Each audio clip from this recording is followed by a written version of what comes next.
दुनिया की जो चमक दमक है ना, इसको मैं कहा करता हूँ कि मकड़ी का जाला है। इंसान इसमें फंस जाता है और जितने हाथ मारता है उतना ही और फंसता जाता है, और मकड़ी के जाले से बच जाए, क्योंकि मकड़ी ने आपको खा जाना है। ये जाला बना ही इसलिए कि इस शोहरत के दाम में ना आ जाना। ये दाम जो है ना तुम्हें फंसा लेगा, और बड़ा खूबसूरत जाला होता है ये। अट्रैक्शन होती है इसके बीच में, शोहरत की अट्रैक्शन होती है, पैसे की अट्रैक्शन होती है, और ये अट्रैक्शन आपको अंधा कर देती है, और आप यहाँ पे अंधे हो जाएंगे। और यहाँ पे क्या, फिर हर जगह ही अंधे हो जाएंगे, आपको कुछ नज़र नहीं आएगा।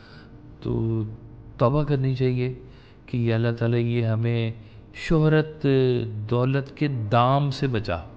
ये आमीन। जाल है, जाल। ये जाल में जो फंस गया ना जी, वो जितना हाथ मारेगा ना और उलझता जाएगा ये।